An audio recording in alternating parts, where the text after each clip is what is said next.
Video on ಮಾಡಲಿಲ್ಲ, ಸಾರಿ. ಈಗ video on ಮಾಡಿದೆ. ಇಷ್ಟೊತ್ತು ಮಾತಾಡಿದ್ದು ವೇಸ್ಟ್ ಆಯಿತು. ಏನು ಮಾತಾಡಿದ್ದೀನಿ ಅಂದರೆ, ಸೌದಿ ಅರೇಬಿಯಾದಲ್ಲಿ ಇದ್ದೀವಿ ನಾವು. ಮನೆಗೆ ಹೋಗ್ತಾ ಇದ್ದೀವಿ. ಇವನು ನನ್ನ ತಮ್ಮ ಗೋರಿ ಮಾಮೂಲ ಅಂತ. ಸೊ ಈಗ ಸಮ್ಮರ್ ಇನ್ನೂ ಸ್ಟಾರ್ಟ್ ಆಗಬೇಕು, ಅಷ್ಟು ಫೀಲ್ ಆಗ್ತಿಲ್ಲ ಇಲ್ಲಿ ಸೌದಿ ಅರೇಬಿಯಾದಲ್ಲಿ. ಬಟ್ ಸಮ್ಮರ್ ನಮಗೆ ಅಷ್ಟು ಫೀಲ್ ಆಗೋದಿಲ್ಲ, ಯಾಕಂದ್ರೆ ಆಫೀಸಲ್ಲಿ ಎ ಸಿ, ರೂಮಲ್ಲಿ ಎ ಸಿ, ಕಾರಲ್ಲಿ ಎ ಸಿ. ನಾರ್ಮಲಾಗಿ ನಾನು ಔಟ್ಸೈಡ್ ಹೋಗೋದಿಲ್ಲ ಈ ಸೆಕೆಗಾಲದಲ್ಲಿ. I prefer to sit in office only.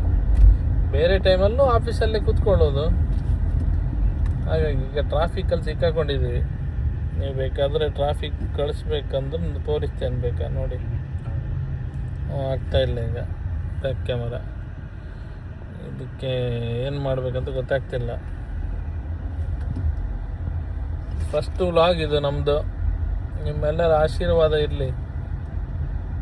ದುಡ್ಡು ಮಾಡ್ಬೇಕಂದ್ರೆ ವ್ಲಾಗ್ ಮಾಡೋದಲ್ಲ, ಟೈಮ್ ಪಾಸ್ ಆಗಬೇಕಂತ ವ್ಲಾಗ್ ಮಾಡೋದು. ಹೆಂಡತಿ ಮನೇಲಿಲ್ಲ, ಟೈಮ್ ಪಾಸ್ ಮಾಡಿ. ಹೆಂಡತಿ ಮನೇಲಿಲ್ಲ, ಅವನ ಗರ್ಲ್ ಫ್ರೆಂಡ್ ಊರಲ್ಲಿದ್ದಾಳೆ. ಸೊ ಯೂಟ್ಯೂಬಲ್ಲಿ ಇವತ್ತು ಬಿಡ್ತಿದ್ದೀನಿ, ಗುರು ರಾಘವೇಂದ್ರ ಅವರ ಕೃಪೆಯಿಂದ.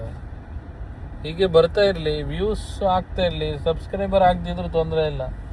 ಫ್ರೀ ಟೈಮಲ್ಲಿ ಒಂದೊಂದು ಡೈಲಿ ಒಂದು ಮಾಡಿ ಕಳಿಸೋದು. ಒಂದು ಮಾಡಿ ಮೀನ್ಸ್ ಒಂದು ವಿಡಿಯೋ ಮಾಡಿ ಅಪ್ಡೇಟ್ ಮಾಡೋದು ಯೂಟ್ಯೂಬಲ್ಲಿ. ಅದರಿಂದ ಹಣದ ನಿರೀಕ್ಷೆ ಇಲ್ಲ. ಹಣ ಬಂದರೆ ಬೇಡ ಅನ್ನುವಂಥ ಒಂದು ಮನಸ್ಸು ಇಲ್ಲ. ಹಾಗಾಗಿ ಇಲ್ಲಿ ನೋಡಿ, ಸೌದಿ ಅರೇಬಿಯಾದ ಕಾರ್ಗಳು ನೋಡಿ ಎಲ್ಲ ಬರ್ತಾ ಇದ್ದಾರೆ. ಎಲ್ಲ ಫುಲ್ ನಿಮಗೇನು ಕಾಣಿಸ್ತಿಲ್ಲ, ಯಾಕಂದ್ರೆ ನಂದು ಫ್ರಂಟ್ ಕ್ಯಾಮರಾ ಆನ್ ಹೆಂಗೆ ಆಗಬೇಕಂತ ಗೊತ್ತಾಗ್ತಿಲ್ಲ. ಈಗ ಏನೋ ಆಗಿದೆ ಇಲ್ಲಿ ಹೆಚ್ಚು ಕಮ್ಮಿ. ಮತ್ತು ಬೇರೆ ಮತ್ತೊಂದು ಬ್ಲಾಗಲ್ಲಿ ಸಿಗುವ ಸ್ನೇಹಿತರೆ. ಇದು ರೂಫ್ ನಮ್ಮದು ಗಾಡಿದು.